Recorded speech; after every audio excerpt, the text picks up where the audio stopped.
What did I do? I got that on record. I got that on record too. Did you just sock him?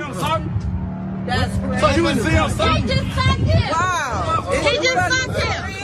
Craig, relax. Just listen to these. Cause now you got you sue the shit out their ass. I'm finna Listen sue. to him.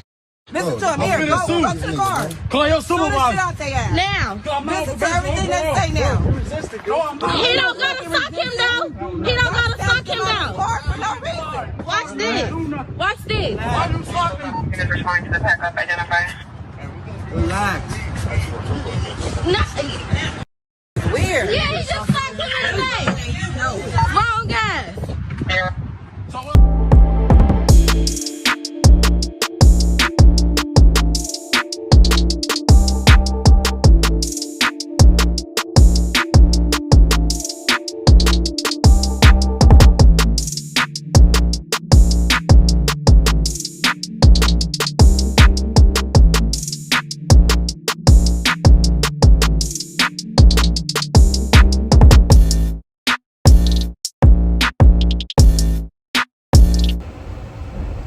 Top of the morning, man. Top of the morning. You know who it is, who it should be.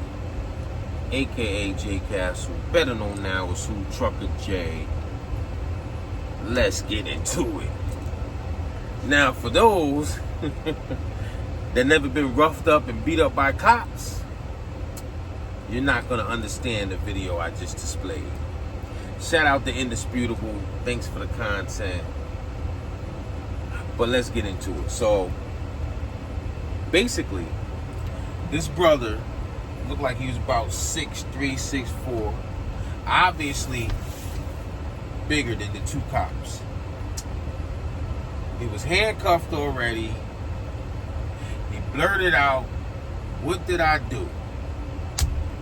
He catches one to the dome, clean shot. But obviously, the Pilgrim didn't have enough strength behind the blow.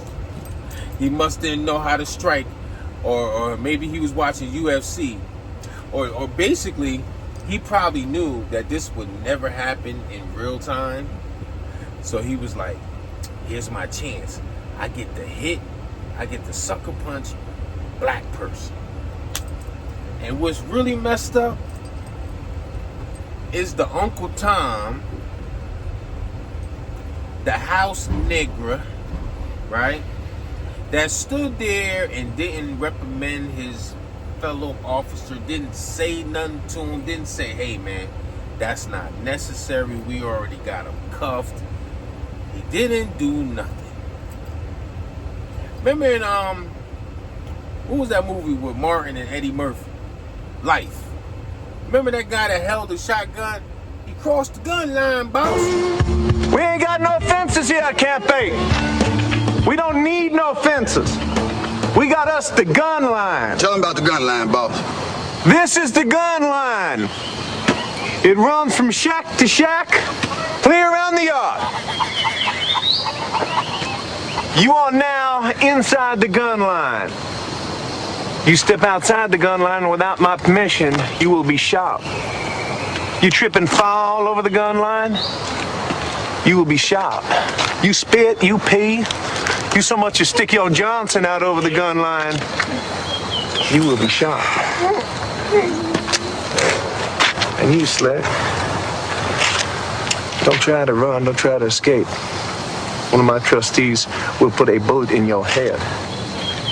Don't cross the gun line. That's who that black brother was right there. Go ahead, boss. Hit him in the face, boss. It's okay, boss. It's not okay. J Cash has been in that similar situation 3 separate times. The first time, I'm going to rewind back to 1994, 95. We was hanging out at Hartford CT. We were standing in front of a restaurant called Papa's. Don't know if it's still there. The cops normally block the street, which they did. There was a brother that was getting into it with one officer. And he went like this. Hit some kind of panic button. And I mean like 30 cruisers came, right? So they roughed him up, beat him up, but now they take the rest of the cops is taking their aggression out on the whole crowd. And it just so happens that me and two of my homies, actually it was four of us, we eating pizza, like, you know what I'm saying, outside the restaurant, but we like close, like from here. Damn it, man. Pardon yourself. To that truck right there. It was like that close of a distance, right? So the cop, he had this big, I'm talking about the big pepper spray with the arrest! I'm dead! Arrest! I'm right here! Back!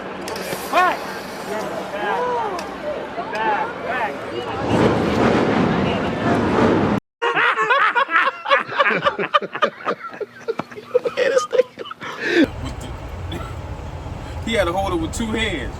He said, "Alright, everybody disperse, go home." I guess we stayed 1 minute too late. That motherfucker said, "Oh, you ain't gonna move?" And he was that far away. When I say some orange stuff sprayed all the way across, it got all on. I'm talking about we look like an orange peel on the outside. It was all. I was like, yo, my eyes. I dropped the pizza. I said, y'all can't see. Next thing you know, whoop whoop. They grabbed me, threw me up against the car, threw my homie up Fred against the car, and then they threw both of us in the same cruiser. This motherfucker, he's going like this. Boom. Boom. Banging his body on the window, right? The cop said, "Cut it out." I heard him yell. Matter of fact, I think this was a Latino cop that did this. So Fred steady hitting his body up against the thing.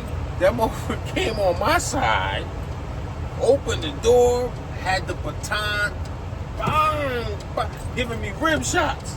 Now this is the first time you can say Jake has snitched in his life. I said, "No, officer, it was him." That motherfucker went around the other side of the car, opened the door, started hitting Fred with it. Boom, boom. So that's the first time. All right, so we're gonna fast forward to the second time. When was the second time, man? Florida, Orlando, when I was staying with my stepmom and my dad. This is 1996, 97. Coming down the dark road. You know, back then, this when they had the Crown Vics, you know what I mean? It had no lights, like visible lights on top. So I'm riding down the road, speed limit. All of a sudden, I see the car get up on my bumper. Now, this is Florida, rural Florida. Like, it's Orlando, but them roads be dark. Just like here in Georgia, them roads be dark. So I sped, I got over. They got over behind me again. Right? I'm talking about damn near hitting my bumper. So I'm like, I don't know who this is. I hit the gas. As soon as I started to go, now they throw the lights on. I said, oh, damn. Baited me, basically. Made me pull over in the front of this subdivision. Like right in the beginning, off on the grass. Got out, came up to the car. Why are you speeding? I said, hey man, look, you was behind me. I don't know who that was. I said, it's a dark road. It's late at night. I was leaving some Shauna Gilmore. Look up Artist Gilmore. I was dating his daughter. So I was leaving her house because I had to work in the morning. So, boom. Asked for my license, registration, gave it to him. Told me to get out the car. He wants to search the car. Let him do it. Patted me down. I had a windbreaker suit on, but I had the zipper open. And he said, stand to the back of the car. So now I'm standing in the back of the car. All of a sudden, whoever he called for backup came out. I'm talking about doing 100.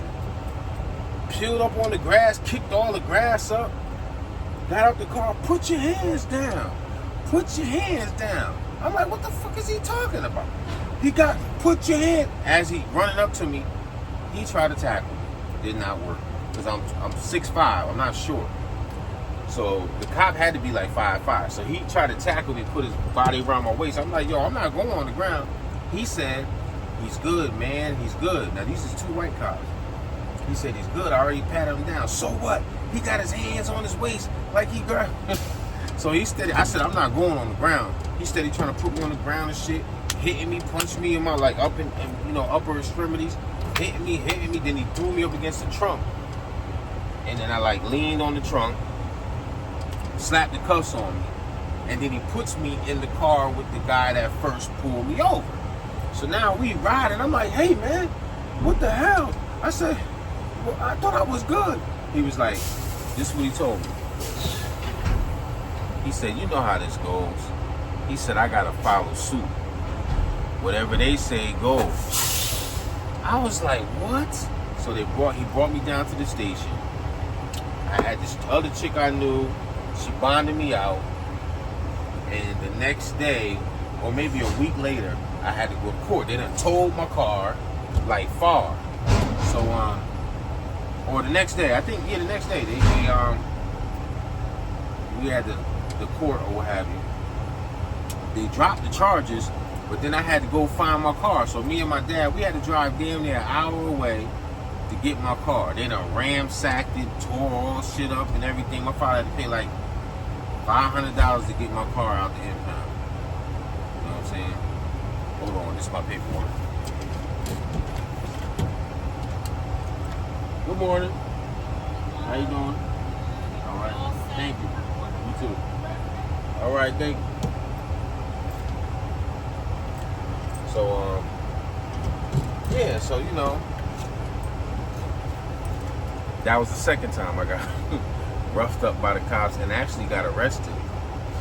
And they dropped the charges. My dad had to pay like $500 for the car to get the car back. And that's the end of that story. Now we're going to fast forward to 2012. Waterbury CT. We had this sorry ass neighbor upstairs. She had a badass kid. It was a white girl. She had a mixed kid. She'll let the kid bounce the basketball and do all kinds of crazy stuff in the middle of the night. So we made a complaint to the landlord. She, in return, I had a dog that had a cherry eye. Like, he had like a little round, like, thing on his eye that he was born with. She called the cops and said that I was abusing my dog and I messed up his eye, right? So, you know, I'm from the street, so I don't know how they got my number. I don't know if she got the number because of the landlord. I don't know, but they got my phone number. So they called my number, and I seen Waterbury PD pop up on my phone. I said, I ain't answering that shit. So then he kept calling. So he left a message. If you don't answer this phone, I'm arresting you on site. And I had it on voicemail. So boom, they come to the crib, banging on the door. Hey, I need to speak to John. Whatever, right? So I said, I'm right here. What's going on? Put your hands behind your back. I said, for what, yo? For non-compliance and beating up a dog. I said, go get the dog. She got the dog and she seen his eye. The other cop seen the eye. He was like, oh, okay. And he wrote that on the pad. But the Spanish cop was mad because my wife is Puerto Rican. So he was in his feelings because she was looking good, like, you know what I'm saying? So he started elbowing me in the back. He pushed me up against the wall, coming down the steps. I say, listen, man, that ain't necessary for no damn dog. I said, I'm not resisting. Chill out. He steady elbowed me and shit. Threw me in the back of the car, shut the car on my leg. You know what I'm saying? But they dumbasses left my cell phone. They ain't pat me down good enough. Normally, I'll keep my cell phone like in my pocket.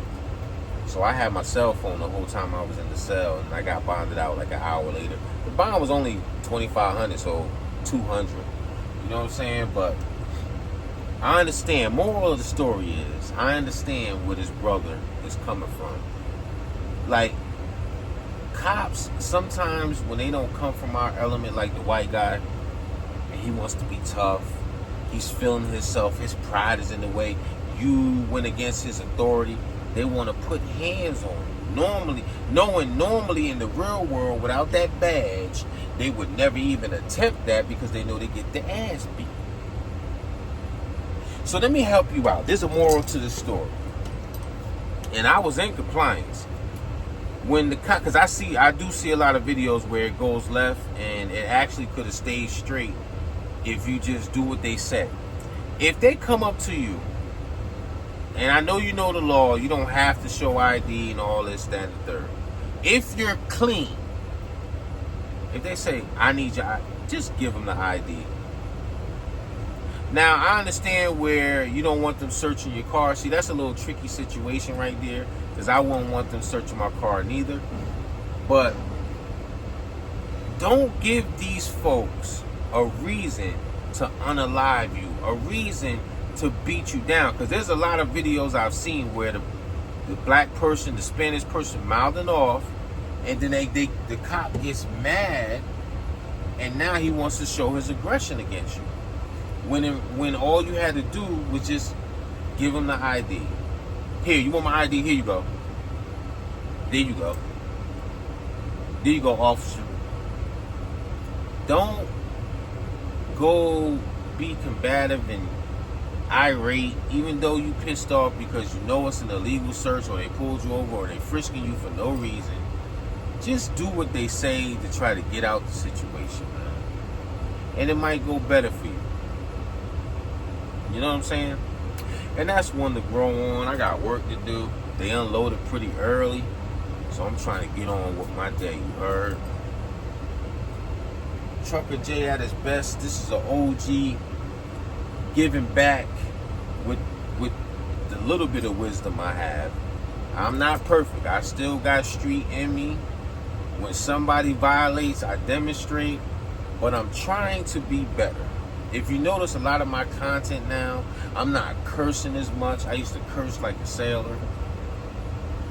I'm learning to not let another person's energy control mine, even though I match energy. As long as you're not up in my face, pointing or acting like you're going to do something, then we don't have to get it shaken. Because I'm old school. I'm so old school, I'll be like, yo, homie, let's go behind this trailer and get it shaken, because I'm not scared to get hit. See, a lot of you youngsters is scared to take a hit to the face, a hit to the ribs, you know what I mean, to the jaw. I ain't trying to lose no teeth at 49, you know what I mean, but you're going to get hit in the fight. See, if y'all came up using your hands, you wouldn't go for the gun first. See, the era I came from, you get hit outside, you come inside crying, mommy be like, you better go back outside, pick up something and hit him if he bigger than you, or I'm gonna beat your ass. Facts. That's the cloth I'm bred from. Mama will make you go back outside and fight the bully. Real talk. And being from Mulford Gardens, there was a lot of them. I took a lot of blows, but I gave them back. And mama said, if they're bigger than you, pick up a stick and bust them outside their damn. And that's exactly what I did, man. But I didn't go for the gun. My last rec, see up top, we call it recreation. My last physical fight was 2020. When I was bouncing at Allure Lounge, okay? Dude, we cleared the cup. We had a big melee, cleared everything out. But there was a couple stragglers. So I had my back to the door, you know, making sure nobody else try to come in. And all of a sudden I feel, I turned around, seen dude. All you see is his body fly back in the club. You know how like Uncle Phil throws somebody in the club? It's on my channel. I ain't got no reason to tongue wrestle, lie to, fabricate nothing. Because I've been fighting my whole life. I know you're going to get hit in the fight. So boom, Uncle filled him. He go flying in the club, and I caught him 2 more times. Bang! Bang! Then I call Uncle Wayne, the club, the owner. He steady pulling me and stuff. Then his boy try to run up. You see me push him, and he was big and fat. Push him up against the wall, still trying to get at it. But Wayne pulled me away. So the moral of the story is, youngsters, man, put them guns down. Put your hands up. Don't be scared to fight, man. It's better than taking a bullet and you live and see another day. You heard? Let me get on this road and handle my business, man. Y'all be safe. 100.